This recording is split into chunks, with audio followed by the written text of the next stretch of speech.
Rapist. Liar. Hello. Morning, everyone. I just realised now as I've gone live that I accidentally set the schedule for 11:30 because I'm a smart boy. How are we? A new Monday, which means a new live stream, which means more revision for your head tops. It's going to be an interesting one. We're going to go and take it right back to one of the pantheon of the greats, the OGs, the original gangsters of media studies. We're looking at Marshall McLuhan, the man, the myth, the legend, the one who makes media studies somewhat interesting if you've never learned about media studies before. He is the theorist that you learn about on day one of media studies. You turn up at your GCSE classroom and they go, you know what, Marshall McLuhan? And you go, nah, mate. And they go, medium's a message. And you go, oh, wow, that's so amazing, my head. And then you turn up again at A-levels and they go, you heard of Marshall McLuhan? And you go, yeah, I have. But do you know what medium's a message? And then you go to uni and they go, you about Marshall McLuhan? And you go, yeah, I have. And they go, well, here's medium's a message. They keep doing it. And then in second year at uni anyway, they then go, are you familiar with the Global Village?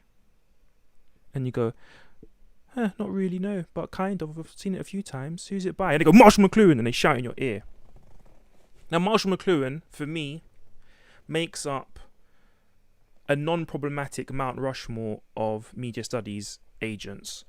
Marshall McLuhan is pretty darn good. You know, I think that he's also made this what I call like the media studies trifecta, right? That is, anyone or any time anyone is in a tricky situation with what paper to write, with a theory to think of, with an answer to a question or dynamic, it's either Henry Jenkins and some form of fandom theory, Stuart Hall and any of his ideas and representation, and we've got Marshall McLuhan. They're up there. I would also like to make some honourable mentions for bell hooks. Whenever you're in doubt, you've got to draw for Judith Butler or bell hooks. They will also get you out of a sticky situation if it becomes anything like gender or cultural theory, because they come in clutch. However, that's my trifecta. I'm sure for others there's going to be plenty more. Trying to think. I think R.W. Connell could probably possibly get there, but I'm not entirely sure on that one. But anyway, today we're going to take it right back. I'm a big proponent of when you're going to revise these things, don't necessarily just keep rereading the same academic literature, because quite often those are the problems. That's where your problem starts. You can't quite get your head around the readings, and so you've got to take it all the way back, right back to basics, to the beginning, to see what exactly are these theories about.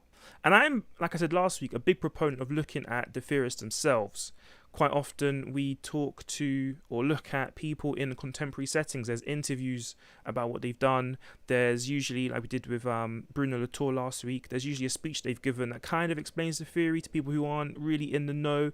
So a great way for beginners or revisionists, or revisers, I should say, not revisionists, to kind of get a quick grasp on things. However, because Marshall is an OG, he sadly doesn't have that much contemporary material. He was, however, very popular on television in his day, and there are a few 15-minute segments here and there. However, I'm not entirely sure on where they fall in fair use, and I kind of want this stream to be useful for people who want to revise, right? So I've got a sort of the next best thing. We've got a family member. We've got Andrew McLuhan, who follows in the path of his ancestors and has continued to dissect, catalogue, archive Marshall McLuhan material, interpret it in the words that Marshall McLuhan used himself, and clarifies where things may have gone wrong, which is where we go on to our first foundational reading, really, because before we get onto the Global Village, we have to talk about the medium is the message. And we might even teeter into Neil Postman and media ecology, because McLuhan and Postman worked together on that. And Postman has some contemporary readings and speeches that he gave in the early 2000s about Marshall that is quite interesting. So I'm going to pull up this lovely little treacle of an article by Marshall. No, not by Marshall, by Andrew. Now, Andrew's a cool guy. Now, this is a really, really, it's basically 2 paragraphs long, right? It's about a 1 minute read. So let's just get a quick idea as to what is The medium is the message. Now, cool. Now, Andrew makes clear here, in this case, that we have to reconsider what the word medium means in the idea of the medium as the message, and he uses the original material. He references the conference in which Marshall gave, the speaker's notes that Marshall took home with him, and he considers a medium not necessarily a media, but an environment of services and disservices. Now, he's not talking about say the internet or television or radio, but the environment of the technology, the effects of the technology. And what this ends up doing is immediately rephrases and reclarifies a lot of the confusion that people have around mediums the message. And we're going to go into them a little bit later, because Andrew goes into a lot more detail in about a 7-minute article that we're going to look at shortly. And so Andrew explains that Marshall wanted to use the idea of technology as a thing, right? A figure, an object that had an impact, and therefore its effects could be kind of measured, that we could see it in a consequentialist. We could look at the consequences of the outcomes and say whether or not the technology was good. Now, Neil Postman, in his 2000 address to the media ecologists, was it Conference of Media Ecologists, I believe, like the very first one, he kind of wanted to always make sure that the idea of media ecology, which medium to message is the foundational text of, or foundational idea of, was about questioning if a technology was good or it had made us better or worse. Now, that does come with its own little caveats, because Neil Postman would go on to, well, abstain from almost any form of technology, would handwrite or typewrite his pieces whenever possible, rather than using a computer. So their ideas of what technology was good or bad for might be a little bit skewed. But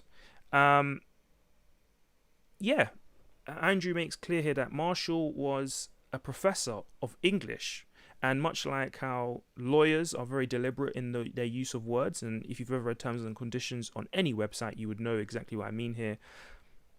Marshall wasn't using the word medium just because it looked fancy.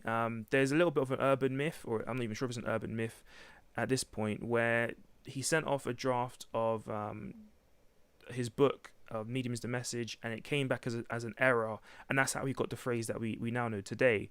It's a little bit of a disservice to Marshall in that respect, because again, Marshall was deliberate in what he was attempting to do here, because if we are going along the idea that medium is the massage, it doesn't really make that much sense, does it? That the environment somehow, I guess, works its way into people, which is a little bit of a strange idea of looking at things. Whereas if we're looking at it as a message here, the medium in this respect is something that holds meaning. Messages hold meaning, they hold translation, they hold reasons for being, as it were. There's a reason why you have a message. You don't just, write notes across the classroom for the sake of writing notes across the classroom. It's to entertain yourself during a boring time in the day, which is usually class. We don't just make phone calls for the simple fact that we can. We make phone calls in order to reach out to someone, get in contact with them, let them know that we're okay, knowing how they are. Maybe it's just a simple message that didn't even need to be a phone call, but could have been a text message. Again, when we look at the environment as to why someone might send a text, it's usually because they are unable to speak. We usually send texts at times when a phone call isn't possible. Same reason we send emails, and we begin to see that Marshall was quite insistent on making media studies, or at least a study of media technologies, relevant in a time when media technologies were very quickly ramping up, very quickly becoming more and more prevalent in the society of the time. So thanks to Andrew. So that immediately clarifies one of the biggest misconceptions about medium is the message. We're not looking at the media technologies themselves, but the environments in which the technologies create. And so if you have any notes on media ecology, this is a great time to bring those back up, because throw out all of the other random messages, my goodness, throw out all the random notes you've made about Marshall was concerned about media technologies, because it just simply isn't true, unfortunately. And Andrew has the courtesy of going into more detail on that text we just read. As you can see here, meaning of medium is the message. This one is far more interesting for your use, so I'm going to put it in the chat here, so those who are watching back, we can read out Marshall McLuhan's interpretation by Andrew McLuhan of Marshall McLuhan's work. Now, as he says here, Andrew makes quite clear here that the reason we get so much wrong about Marshall, as to why we even make that initial misinterpretation that we think that he's talking about technologies rather than environments, is because we rely on second-hand sources. He actually references Wikipedia here directly, and I think that's quite an interesting and necessary connection to make, because quite often I find myself turning to Wikipedia just to kind of see where I am, where I can begin looking at sources. And in one respect, this isn't necessarily a condemnation of Wikipedia. People can correctly use sources but misinterpret them. It's something that happens all the time by mistake, or because people are overthinking it. And so in that way, it's kind of intentional that they take out a different meaning than the one that was inscribed into the text itself. Now, I am a big proponent of Wikipedia. If you follow me on Twitter, that is at Homaralene. Cheeky plug, always be plugging, thanks to Jarvis Johnson. It being Wikipedia is a platform that I'm a big fan of. I think it's one of the greatest things that we could have done for our democracy. I think it's one of the greatest things that academia can really look to. It is a great way of decentralizing and making accessible academic literature in a way that people understand, and it keeps the original text citations themselves. Quite often I'll go into Wikipedia to get a very general gist of an idea I'm about to use that I want to compare notes on. I will then look at what the person in Wikipedia has said, and I'll double check it with the references that they've given. Quite often, though, I will admit I see why a lot of, I guess, teacher types don't like Wikipedia, because sometimes, again, like I said, the text has been misinterpreted or has been reinterpreted in a way that doesn't quite apply in the context that it's being used. However, it's okay, because I recognize it. However, what would be dangerous if I'm talking a topic I don't necessarily know that much about, have no notes to compare on, have no basic understanding, and then I'm misciting data. So yeah, just be careful when using Wikipedia. It's a great place to find sources if you scroll down to the bottom, and usually those sources connect you to other sources, because again, they have their own bibliography, their own references. Fun fact: references and bibliography are different. References are in-text citations that you use, whilst the bibliography will include the things that you haven't necessarily included in the text. That is your essay, when I say the text, but you did use for contextual understanding. So keep that in mind. That's another extra tip I'm giving you today. But yeah, always check the sources in Wikipedia, see what else they're sending you towards. However, Marshall's idea isn't necessarily only misinterpreted by Wikipedia. It's misinterpreted by other academics as well. Like I said, people often, the thing about academia is that what you find is that quite a few people end up referencing the work of other people, and you end up getting this game of whispers where someone has said something slightly incorrect, someone else takes that as truth, they then make an interpretation based on what that person previously said, and you end up finding out, like, 3 or 4 or 10 or 50 or 100,000 people later, it has nothing to do with what the original idea was. So always try, if you can, go back to the original person, like what I'm doing today. Yes, because I am the model person to base your academic understanding of. Now, as you can see here, Andrew is quite happy to, justify why people use Wikipedia. McLuhan, like he said, McLuhan is difficult. It's potentially why people misunderstand him. We also have to understand and remember that he was speaking in the 50s. My goodness. How many words from the 50s do we not use anymore? Even in English, even in the English language. For me, as an English speaker in Great Britain, I have a slightly different understanding of words and terms than an American does at the same time as me. So let alone someone from the 50s in America having a different understanding of contemporary Americans who have a different understanding of contemporary English speakers in Britain. So just keep that in mind, that some of the difficulty comes in cultural translation or an understanding of the words that we now use. And part of it is because of, McLuhan is attempting to make an idea possible or cohesive, understandable for the first time ever. This is groundbreaking work, essentially, when he creates the idea of the medium is the message.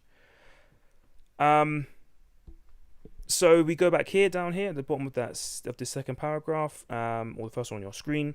It says here that McLuhan's word medium is an extension of ourselves and our environment. And in this, not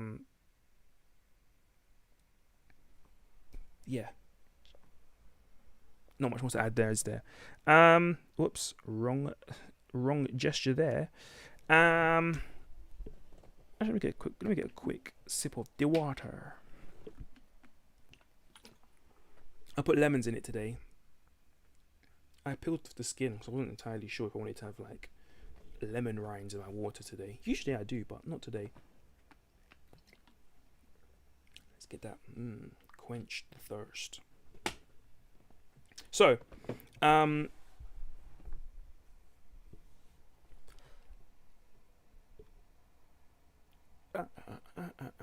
yeah, so yeah, here we go. So before Andrew goes too far into his little rant about we should follow Marshall more than anybody else, he looks at the idea that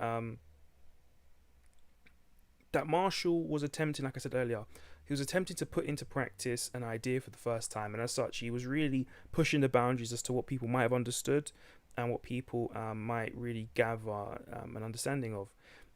Eric McLuhan, which I believe is his son, kind of takes it a little bit further, and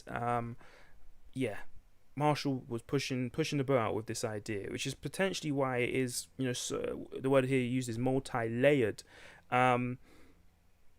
The idea of the medium is the message is to get you thinking about what immediate effect is on you, but also if you're observing, like fly on the wall, I'm looking from the outside in, is to get you looking at what might be the reason Marshall's doing any of this.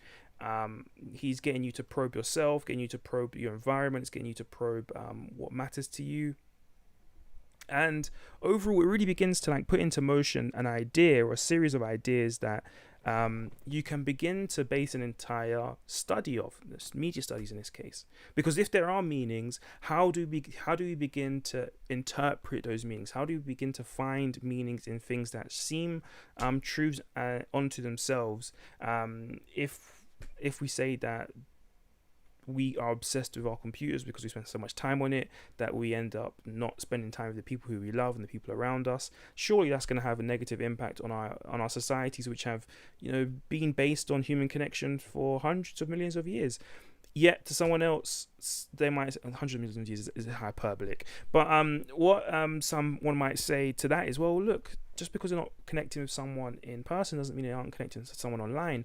And immediately we begin to have a conversation as to what is the true effect of the computer and its connection to the internet. Because again, being connected to the computer doesn't necessarily mean that we're talking to someone. We could be talking to a bot, for crying out loud, which has zero again, hyperbolic here, which has zero use or to us for social engagement. So we should be quite careful in the assumptions that we make. But again, that's one way of looking at how Marshall's influence on media studies is, from his simple assumption that the environments are messages in and of themselves. So yeah, Andrew has a little bit of a rant about Wikipedia and its critique of him, and I think this is actually an interesting reference he makes here as the original and then the corrected Wikipedia entry. So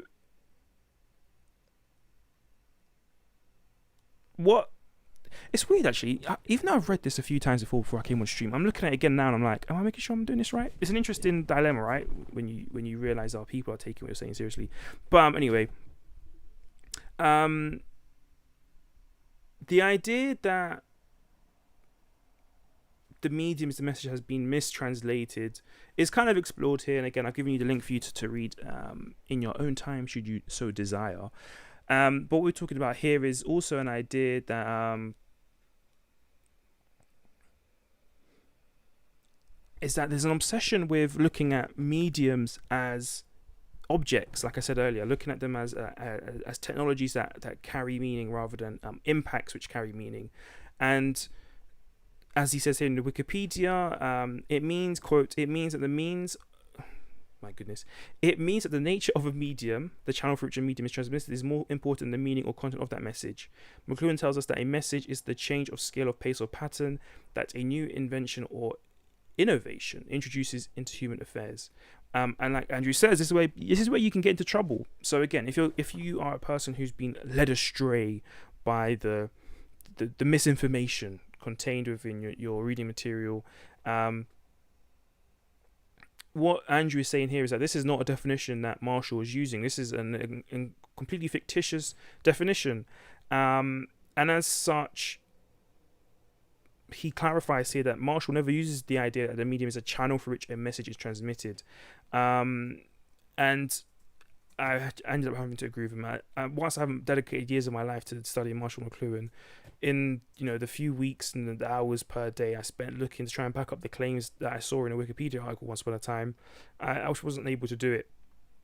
So I'm much more inclined to trust Andrew because, again, he references primary sources here.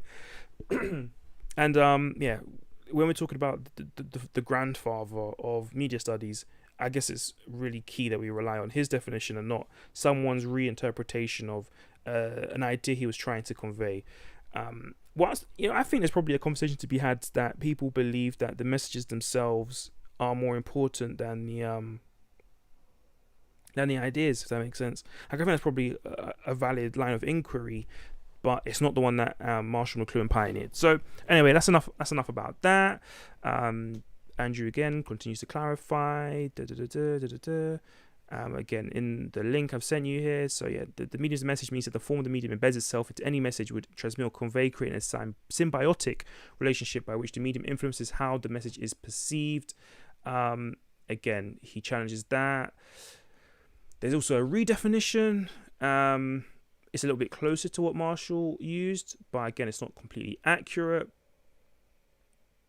And so here we go. We've got Marshall McLuhan, he himself, back in 1965, in The Relation of Environment to Anti-Environment, says, quote, any new technology, any extension or amplification of human faculties when given material embodiment, tends to create a new environment. This is as true of clothing as of speech or script or wheel. Yes, I'm going to use that at the H to the W for some reason. Wheel. It is in the interplay between the old and the new environment that there is generated an innumerable series of problems and confusions. As an environment is the imperceptible except in terms of its content. That is, all that's seen or noticed is the old environment, but the effects of the environment in altering the entire character of human sensibility and sensory ratios is ignored. Okay, like he said, Marshall isn't easy here. So what is Marshall trying to say to you? What's he trying to convey to us? Well, essentially, that's what I've been saying from the beginning. Let's not focus on what the technology is as a thing. The message here is what is being the medium here is the changes being made. I like to make the example of a radio, right? When people first got a radio, it was this massive event. It was placed in basically the center of a living room, back in the wee times of the early 1900s, and everyone would kind of take part in the radio experience, right?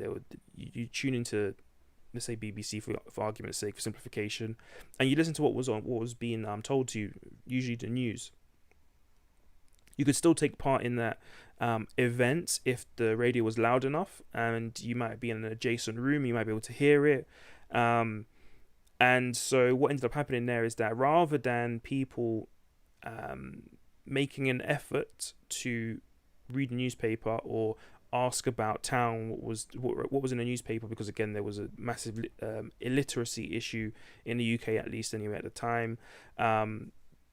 They could still engage with the news in a way which was communal. And reading a newspaper is a solitary, usually, experience, unless you've got it held up and you're reading one side and someone's reading the other side, or if you're being somewhat rude and reading over someone's shoulder. It's a difference in environment. We've gone from something that can be portable, which is the newspaper, which can be taken on the tube, train, bus, back of a car, whatever, walking along the road, to something that now is stationary inside the home. This also brings about a conversation as to what happens with the idea of the public, right? The public is anything that can be done almost outside of the home, outside of private life. And therefore these are events, these are scenarios, these are pieces of information which you can only engage with when you're outside of your house. In this regard, the radio allowed the public to be brought inside the home, right? Events that were happening outside the home, moments of intrigue, events, they were now being broadcast to you into your home, which then allowed you to then share that information with other people in your home for free, essentially. Now, the radio did evolve. The radio did grow into its own portable object, which now could be put into your car. It was now something which could get louder, so it wasn't just something that you could listen to in your own house. It was something that could be listened to in the house next door or the bedroom upstairs. They also eventually got shifted from the living room into more private areas. It could be even your bedroom now. You didn't even have to, as it were, get up and leave your bed before getting a slice of information or a piece of information that would make your day somewhat relevant, or your conversation with the next person you spoke with informed, as it were. Now, what's very key here is that newspapers didn't go out of fashion; they haven't gone out of print, even as several technologies have moved on since then. But what it did do was make news more accessible, and in that accessibility, what ended up having to change quite often was how newspapers were seen as relevant, but also how radio broadcasts were used to impact people. If you are using words that the average layman who doesn't have the finest of Oxford educations can understand, then essentially it doesn't matter how much you broadcast on the radio. It doesn't matter. They're not going to be able to understand it. At the same time, the cost of radio has to come down as well. So now when we had an impact that only affected the upper 1% who could afford a radio, now we have an impact that is seemingly changing through class, but also changing through relationships between audiences and broadcasters, because broadcasters have different audiences or segments of audience that they cater to. Not everyone likes classic FM. Not everyone likes BBC Radio 4, and even then not everyone likes BBC Radio 2 or Radio 3. So in that, we get to see how audiences are catered to through content, but also how that content is formed. Just because you listen to the radio doesn't mean you're listening to the same things. And so the cultural influence of the radio can be generalized to it makes people more informed, gets them updated with the latest topics and pieces of information, but it can also be exclusionary in what it allows access to. If it's using language in a certain way, if it's playing certain music that people aren't really that interested in, if it's even broadcasting a different language, not just the language itself, Queen's English, and then you've got like colloquialized English, but I have no idea what's being played on Turkish radio, even though I have access to Turkish radio online, or if I'm in the car and I press the FM button too many times. And again, we get to see how radio changed when the television came, because the television then took the place of the radio in terms of the living room, and it also kind of served the same purpose. It served to inform people about public events that were outside the home and brought them into the home. So these are the sorts of things that we have to be aware of. Like, what is the impact of bringing the public to the private life? What is that impact? What is the impact of moving the radio from a communal area in the living room to a private area in the bedroom? What is the impact of someone using the radio as a piece of primary source of information, let's say, rather than, I guess, reading what a reporter might have to say and taking their own understanding and meaning from it? What is the impact of how this one piece of information is used and dissected amongst radio broadcasters in terms of how they use script? All of these things matter, and it's key that we look at the impact of technology to Marshall McLuhan rather than the technologies themselves. Because how far can we take that conversation? At least at this time, remember, this is at a time before the internet. It's at a time when people are nervous about the impacts of television. It's at a time when people are nervous about what would eventually go on to be broadcasting world events, and it did have an impact.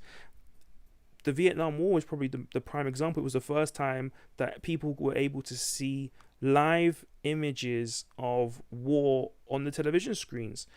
Before, it was a few days old information that had been written about, printed, sent out to houses that they didn't read. Even on the radio, there's a little bit of a delay because of broadcast laws, how some certain information was being conveyed. But the television allowed people to see information being conveyed to them in a way that the previous technologies didn't necessarily touch on. And as such, its impact could arguably said to be more impactful, but it could be neither of it. In any case, it was just a thing. So, yeah, context is key here. It's always key to remember the context as to when Marshall was making these ideas, when he was talking about them in public, and eventually when he, was laid to rest with his ideas still being understood in the 80s.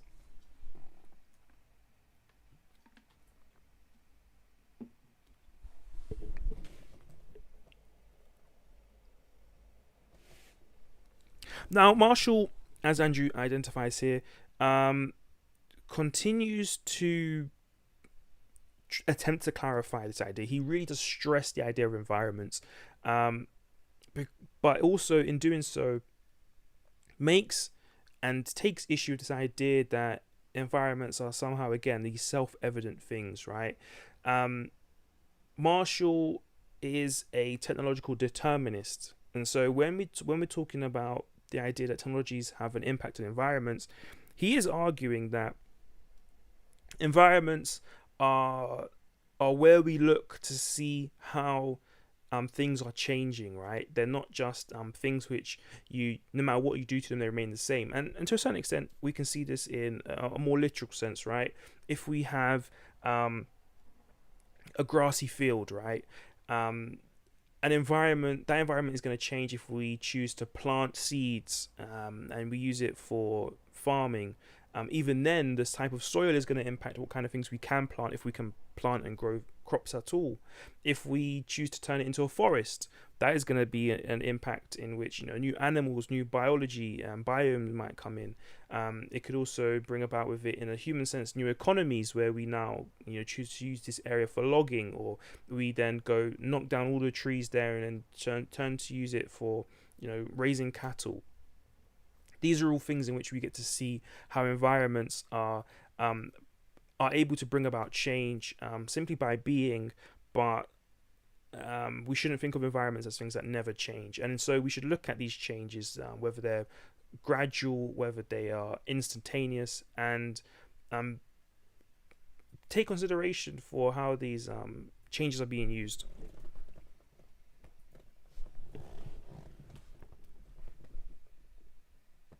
Now, like I said, Marshall is a technological determinist, and here we've got a much bigger quote where Marshall argues that technology gradually creates a totally new human environment. Environments are not passive wrappings but active processes. Excuse me. And here Marshall is again talking about that in the electronic age, which came after the print age or the analog age, and is preceded by the digital age, the age we're in now, where we look at things less about electronics and more about digitization of things. But anyway, we can get on to that a little bit later, if at all. That electronic age is a context in which we have to remember why Andrew was doing any of this. And so we keep going through it. Again, more juicy quotes from Marshall. Here in his speech given to the Provincial Committee on the Aims and Objectives of Education in Schools of Ontario, that's in Canada, because Marshall was a Canadian. He says, quote, it's now perfectly plain to me that all media are environments. All media have the effects that geographers and biologists have associated with environments in the past. The medium is the message because the environment transforms our perceptions, governing the areas of attention and neglect alike. End quote. Yeah, again, another key point here Marshall makes is that neglect is a word he uses intentionally. When if you're a listener follow my podcast, I like to talk about media consumption, how it impacts the cultures that are produced from them, how we behave around technologies, but also in the things that we end up leaving behind, or societies that we leave behind. And what I mean by that statement is something similar to what Marshall was saying, is that we don't do things how we used to do because new technology allows us to do something new.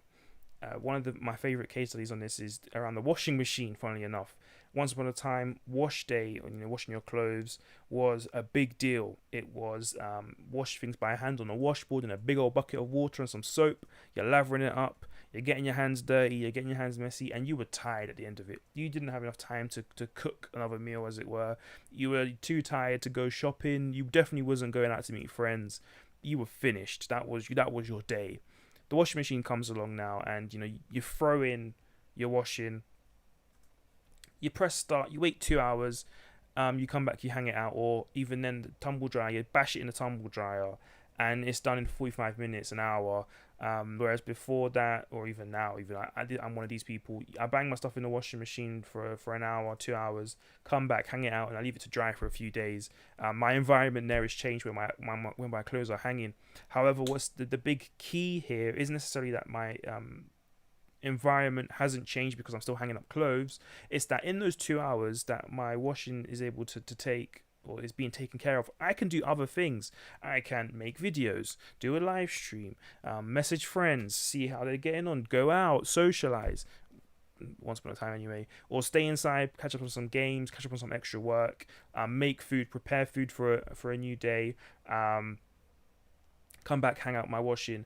The amount of time I have in a day is expanded, as it were. The world shrinks. It's a word or a term that is again used in transport technologies, how the aeroplane made the world shrink, and high-speed rail makes the world shrink, in that the time it takes to get to places means that we are able to do more things in a day that aren't just traveling.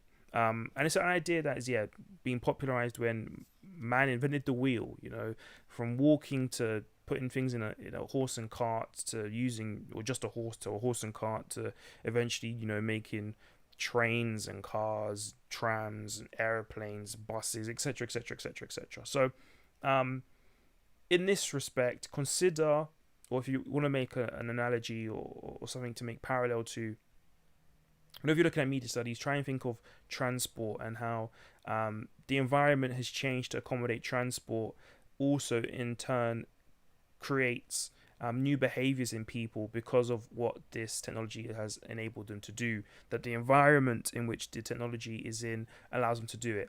And I'm going to go a bit train nerd here, but you can't, trains have a certain, incline. Beyond a certain percentage, they can't go up a hill, which means you aren't going to put necessarily a train in a mountain pass unless you're Switzerland, just crying out loud. But you might put a cable car, that sort of thing. If that doesn't make any sense, say so in the chat once I get some more water in me. If not, we'll move on.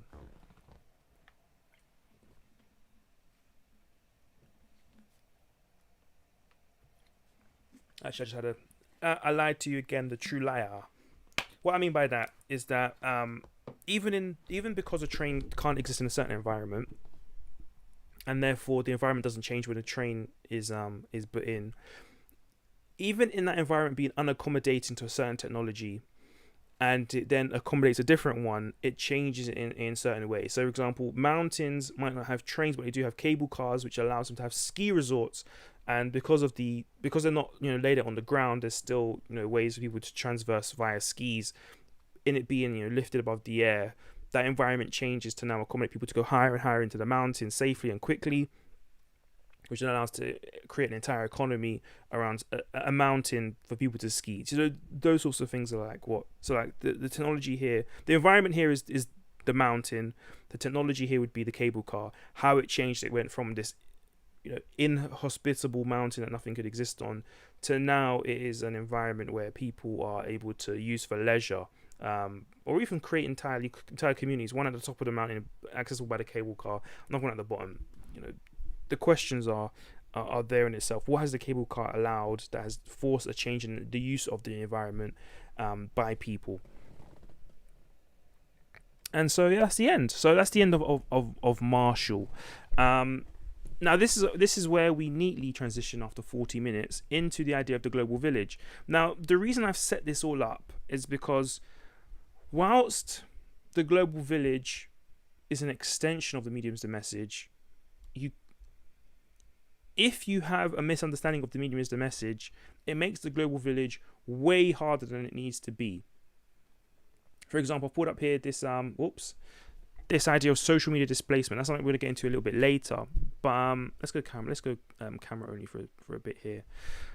The global village. I'm going to look at my notes here, nice and juicily. The global village is an idea of a world where technologies would see this world that we live in connected in a way that surpasses oceans, and it works between cultures. We don't just have to be in a world where our community is the person next to us, isn't just the person in our village.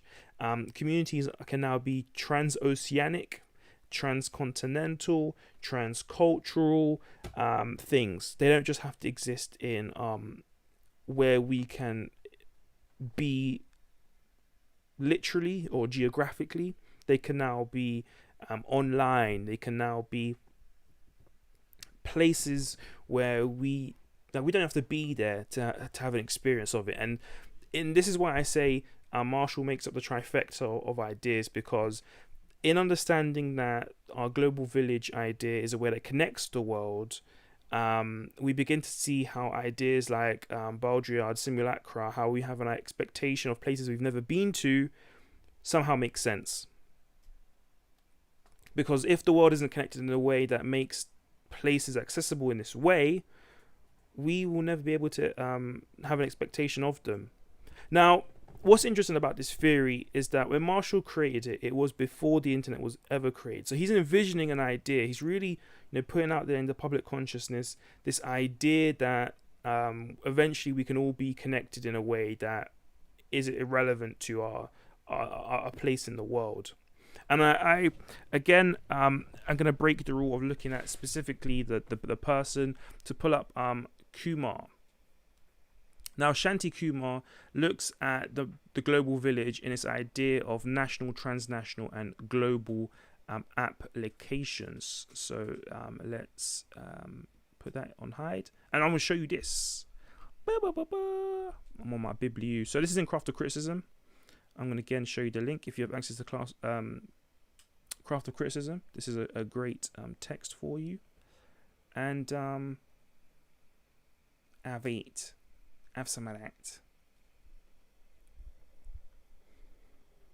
So yeah, I'm just going to look at the first paragraph here as a quick overview, and yeah, before we get to national transnationalism, because the idea of nation is another big old concept that we're going to have to dedicate another stream to. So I'm just going to read it out here. So it's now commonplace in media studies to state that media are global. What does this mean to be global? How do we analyze the role that globalization plays in the production, distribution, and consumption of media around the world? Let's begin with a few media examples that could be considered global in different ways. First, consider a spectacular global sporting event like the Cricket World Cup, match held on March 29, 2015, in Melbourne, Australia, which is broadcast live into millions of homes simultaneously via television and the internet across international boundaries and time zones. Next, take the globalization of the Idols format, that is Pop Idol, a format of reality television inspired by a New Zealand reality show called Pop Stars in 1999, and first produced by a British reality TV show Pop Idols in 2001 to 2003, very short run. That in turn was adapted over several years to create many different national versions such as American Idol and Canadian Idol and Indian Idol, as well as regional versions such as Latin American Idol and Arab Idol. Finally, look at how Psy's Gangnam Style music video inspired and a parody of the very trendy Gangnam district in Seoul, South Korea, spread rapidly around the globe in 2012 to become the first viral sensation to get over 1 billion views on YouTube. End quote.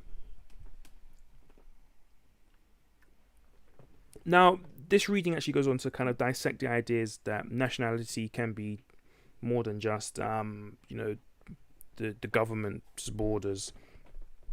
And we're going to, develop these ideas a little bit later as we continue.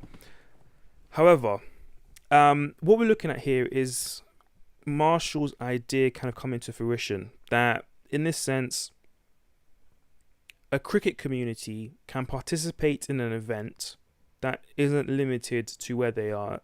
Literally, they don't have to be in Australia. And even if they are in Australia, they don't have to be in Melbourne. Even if they're in Melbourne, they don't have to be at the stadium to watch the final. In this, the cricket community, as it were, is more than just the two teams playing in the World Cup. It's more than just Australia, or more than just Melbourne hosting the Cricket World Cup final. It's more than just Australia hosting it. In these respects, the globalization of cricket's popularity makes relevant an idea that these people are interconnected through the medium of cricket. Now, I do medium in terms of to the technology, the sport, the event of cricket. And the global village makes it possible. Before the global village, the idea that you exist as a wider, I guess, pro-cricket community is a little bit contested. Cricket is a local sport played by local people that is then picked up at a regional or district and then regional and then national level. I might play for my local cricket club, but the best will play for Middlesex, let's just say, for example. And the best at Middlesex, if they so happen to be English, will play for England's team. If they're good enough to play for Ireland, they play for Ireland. If they're good enough for Scotland, they play for Scotland, etc., etc. And then we have a centralized community under the ICC, the International Cricket Committee, I think it's called. And cricket is then a sport that people are able to participate through the idea of their nationality.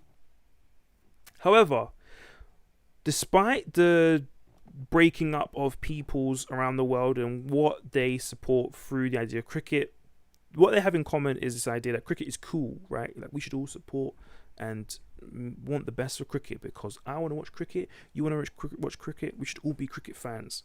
The global village allows that to happen. The global village is the idea of people coming together to participate in the engagement and enjoyment of a thing that is facilitated through a technology which allows that to happen. In this respect, what we go back to medium is the message here is that the internet, as we now understand it to be, has created an environment which has changed the previous environment where we looked at things through regional lenses. We now instead look at things through communal lenses based on topics and sport and things. Now look, the internet isn't the only thing that allowed that to happen. The ICC's ability to market cricket to regional audiences in a way that they are able to consume it in a way that is interesting.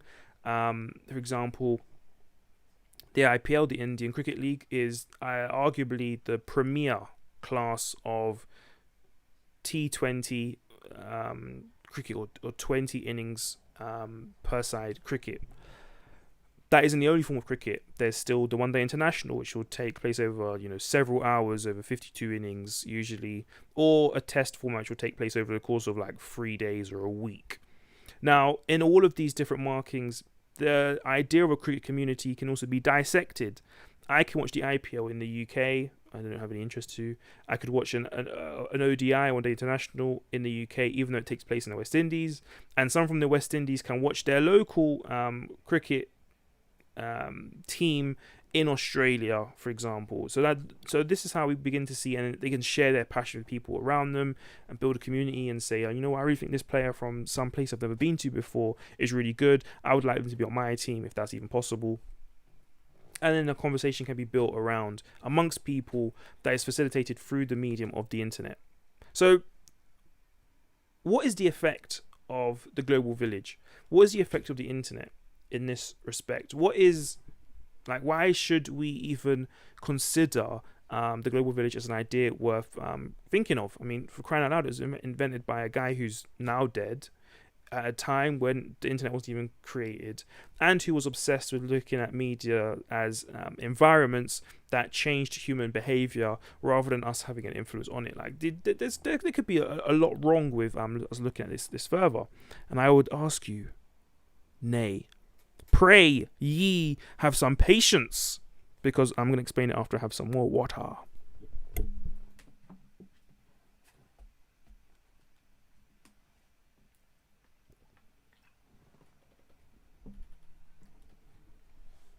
So, going back to why Marshall makes my trifecta of Mount Rushmore, is because I've already said the medium is the message, and the global village looks at the idea of simulacra, but also is the basis of one of the greatest social theories out there, the idea of social displacement theory.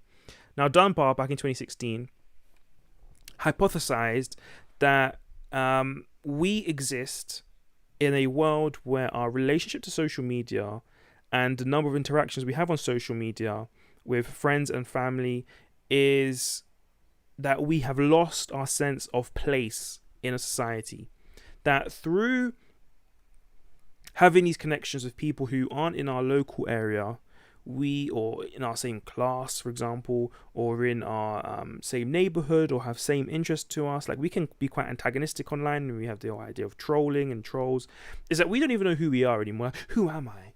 And one thing that comes up quite often in the black community is this idea of culture vultures, right? These people who have zero social zero of the same socioeconomic backgrounds as you, that would justify or explain why you had access to certain words or language, terms of phrases, use of equipment, and these people will come in from usually a better socioeconomic class, witness what you're doing, say this is pretty cool, and go, you know what, I'm going to use this, I'm going to use what you're doing in my own life for no other real reason than it's cool. And we end up with this idea that some people use some things through necessity, whilst others do things kind of weirdly just for their own entertainment. And social displacement, or social media displacement theory, would kind of explain why that's happening. Through accessibility of other cultures online, somebody has been able to gain a window into a way another person lives, and in doing so, they are able to I don't use the word appropriate because that comes with some connotations, but essentially appropriate a way of life of someone else and reuse it in a way that fits them. And it goes the other way around. We see people from low socioeconomic backgrounds gaining access to designer jewelry or luxury items in a way that they cannot necessarily afford, and will use it to, I guess, improve their quality of life in a somewhat tangible way. I mean, hey, look, who doesn't want to drive around in a nice car? Like, why would I not, if I had the means to drive around in a Mercedes or a Lexus, rather than, I don't know, some beat up 1984 Toyota Corolla kind of thing. You know what I mean? Emphasis on beat up. I don't want any of the Initial D fans to come in and bonk me over the head. But basically, people were able to access advertisements or messaging that was catered to a higher socioeconomic class. They were able to gain access to it through their social media or social mediums, and in doing so, they wanted to appropriate or reappropriate a way of life to their own situation. I mean, who doesn't want a little bit of luxury? You know what I mean? And Dunbar kind of goes in on this idea that we have no idea of what our true sense of class is. We have no idea as to who we are in this world. And his theory kind of holds up when we look at things when it comes to like voting patterns. Yes, this is all, everything is politics. Because one thing we have in the UK is this discussion as to what happened to the middle class. Now, some political scholars would argue that the middle class has been eradicated by austerity and social policy measures, which doesn't allow people with nice things to kind of live nicely or gain access to the cultural capital or cultural networks which allow them to build on their wealth in a way that is generational, so that Even if you manage to make up one more rung on the social ladder, you are somehow made unable to pass on those benefits to your children through schooling, through job opportunities, through social networks. In terms of, I know so and so is the friend of the World Bank, for example. I mean, what's the joke? I think I've seen this joke recently. That business works through, you can kind of sell off your children because they have social connections to other famous people's children. That's kind of the general idea, right? And that's basically what political theorists would say, that people don't have that sort of access anymore. They're lacking in that. And social displacement theory would kind of give credence to that idea, right? That truthfully, whilst political scholars might say it's because of social policy, social displacement theory would argue that actually we don't really have a middle class because the middle class wasn't cool enough to be appropriated by other people, right? That the middle class had a way of life that was being lived, and through social media, the people who would then inherit the benefits of being middle class have instead used their access to other socioeconomic ways of life and ways of living and incorporate it into their own life. So rather than going on to a nice private school of their parents' choosing, they might rebel and choose to go to a public school. Rather than taking a job at a major FTSE 100 firm, they instead go on to work at Sainsbury's, which is Sainsbury's technically a FTSE 100 company? I'm not sure. So I'm sure some LinkedIn grifter would be able to clarify on that one. But yeah, that really, the reason we don't have an idea of who's in what social class anymore isn't necessarily because we can't keep tracks on them and how much they spend and what they have access to. It's because people talk very similarly. People have access to capital which they didn't previously have before, so they are able to mobilize socially, and in doing so they might bring in other people with them, or ice out other people who might be eligible for a new way of living. And it creates this idea of the melting pot again, right? That America was built on the principles of a melting pot, yet somehow it is no longer, or it never was, a place where all cultures and all people could intermingle and share ideas. So the idea of social media displacement isn't new. It's not something magical. It isn't something that has just appeared in Dunbar's brain. It is an evolution of previous ideas. And I want to show you kind of what it means in this last example. What I mean by it more specifically, in terms of a global village, has connected us with people and community, and built a sense of community that is somewhat international. And here we go. This is the big one. So Pete Warmby, a comic aficionado. My goodness, I need to burp. That's kind of embarrassing. Said that until yesterday, Greta Thunberg was probably the world's most famously openly autistic person. Now it's Elon Musk. That's not a great turn of events for the autistic community, I don't think. Now, what's really interesting here is that this even transcends Kumar's idea that we might be collective around the ideas of an event. It also transcends the idea of bringing the public into the private space, like I said earlier. And it also transcends the idea that people might have a sense of community around a shared likeness. Because what we now have, and this isn't a criticism, it's arguably a non-statement in and of itself, but what we now have are people who build communities around identities which they aren't able to change. And in doing so, what is implied here is that the community isn't necessarily one that has, a leader that says, I am the voice for this community or that community, but that instead people are representations or representatives of things which matter to them.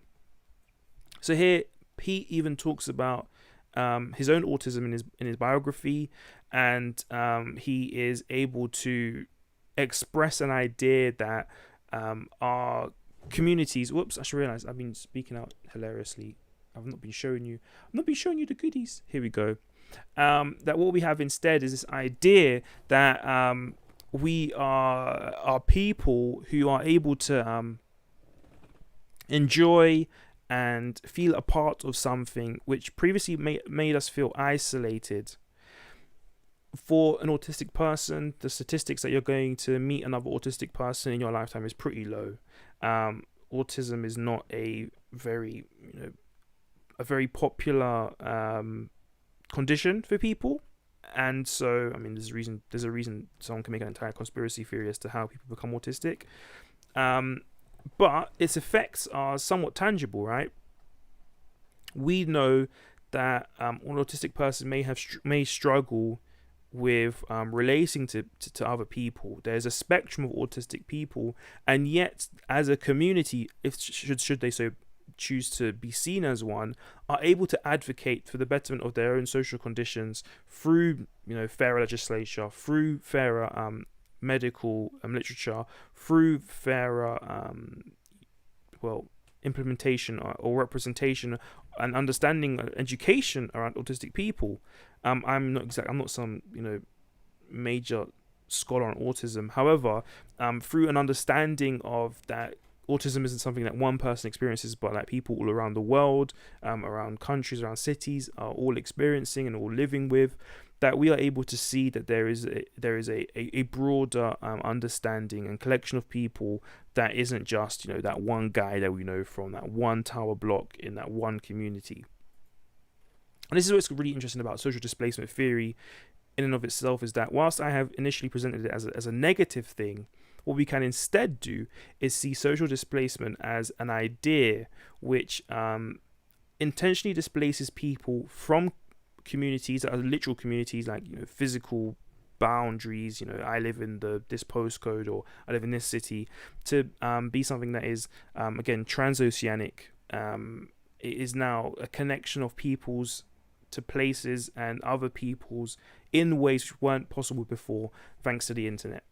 And in being displaced, what we end up seeing are people who are able to communicate, who are able to convene, who are able to take part in a society which they may have previously felt alienated from. So whilst there might not be a middle class for whatever reason, and if social displacement theory turns out to be correct, it could be a good thing, rather than being a part of a more secluded community. People have now been able to appropriate a larger socio-economic way of life, and they are now able to communicate and convene and commune with people who they were never able to before. And in doing so, they are now able to find new friends, new peoples to be around, their peoples, as it were. And and overall, it can be a good thing. So that's my 2 cents on Marshall McLuhan for today. There's a little bit of time on the stream, actually. I'm now looking at time. We've ended it a little bit early, but I think I've got into as much clarifying detail in trying to revise them as possible.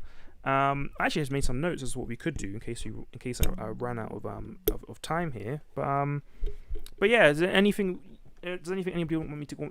Is there anything anybody wants me to go over to clarify or to make clearer or any of that? I'm more than happy to do so. I can see the chat now, so if anyone has anything to say, I'd be more than happy to hear you out. Also, if you need time to, I don't think I have slow mode on, so if you have anything to say, and you're worried that I might move on too quickly, just like put in like an exclamation mark or whatever, or something in the chat, and then I'll just wait a little bit longer to see what you have to say. This could be a great way to troll me as well, by the way.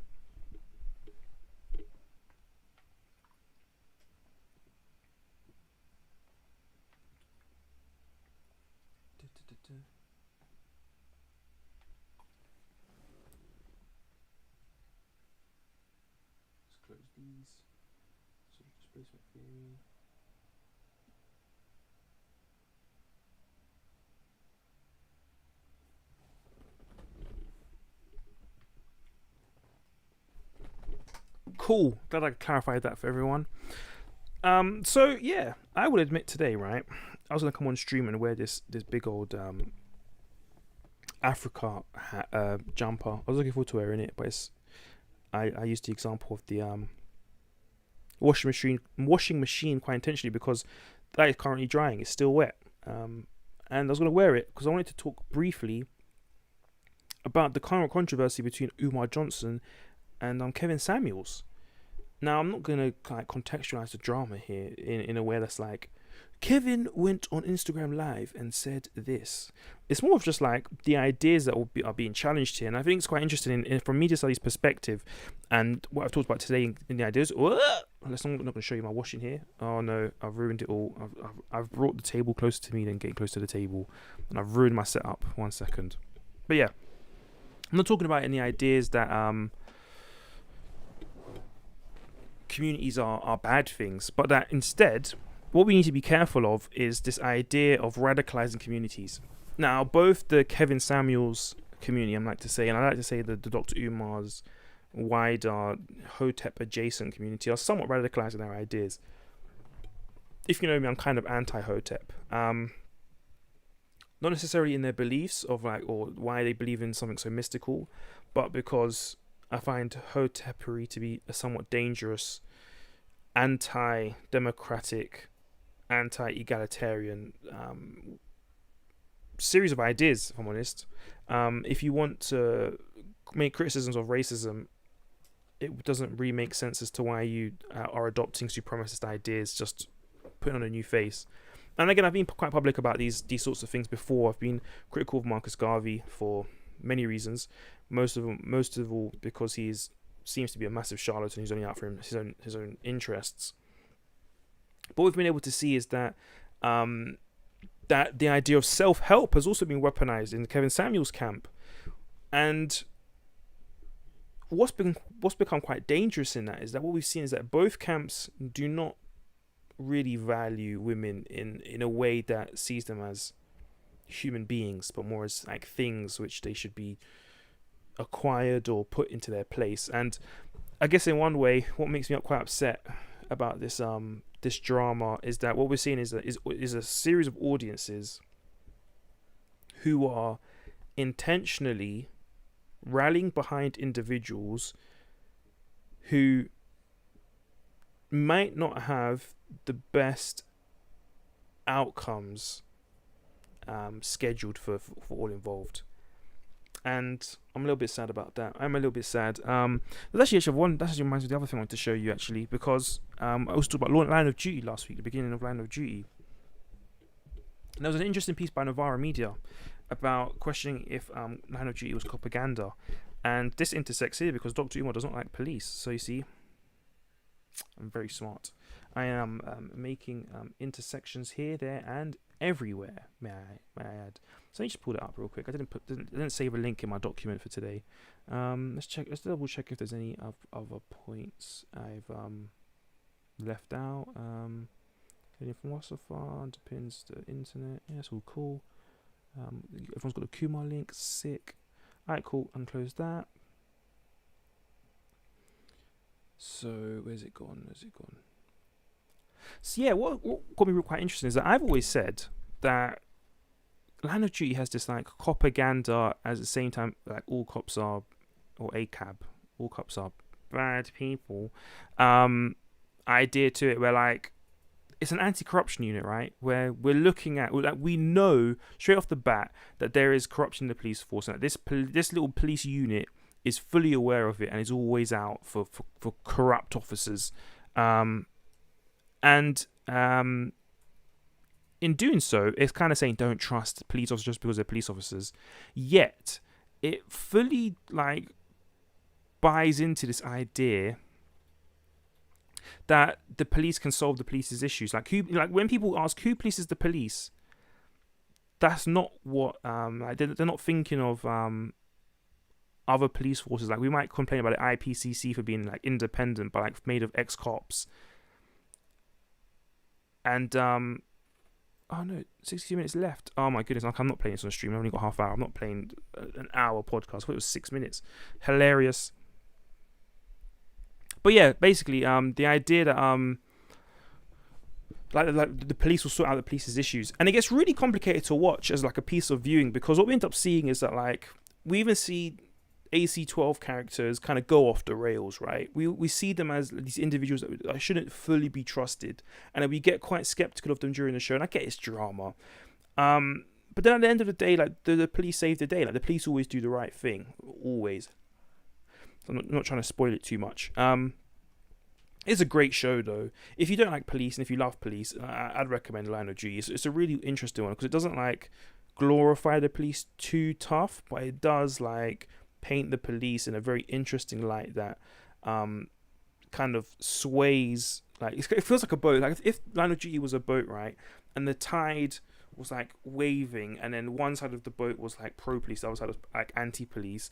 It'd like really just sway side to side and like throw you about between the sides of the ship. It never goes quite overboard with either. It does get pretty close in both accounts, but yeah, it's super interesting. But yeah, I think I'm gonna wrap it up there. It's been fun. Today was fun. I'm not entirely sure what we're gonna do next week. I do have a few ideas. I saw people were making some complaints or criticisms of our media ecology, and we kind of touched on it today. I saw some ideas around cultural geography because I've made a post about that before. People quite like that. But there will be a stream next week. I'm pretty sure we're going to look at another one of those like kind of founding ideas in media studies. I'm going to take a look at my media studies dictionary because there's quite a few terms in there. That won't be on the media unemployment line. Again, when the media unemployment line is back, that will be a video on the channel.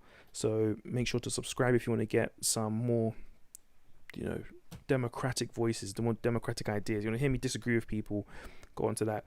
If you, as this individual though, want to come on and fight me, might not really have to fight me. If you have an idea for yourself, anything you want to talk about, if you have any ideas to share, reach out to me. I'm more than happy to include you on the show. We can have a quick discussion and then see what you have to say. Hit me up on socials if you have it.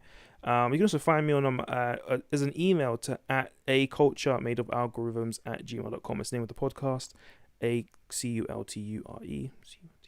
My goodness, I don't want to spell it out loud now. I'm hyper aware of spelling it wrong. But yeah, culturemadeofalgorithms@gmail.com. Reach out to me. We're gonna have a chit chat, see what you have to say. But yeah, I'll see you next week, same time as 11 o'clock. I should hope to see you then, unless something comes up. Then it'll be on a Tuesday, but I don't think anything's happening. So yeah, take care, people. Look after yourselves, and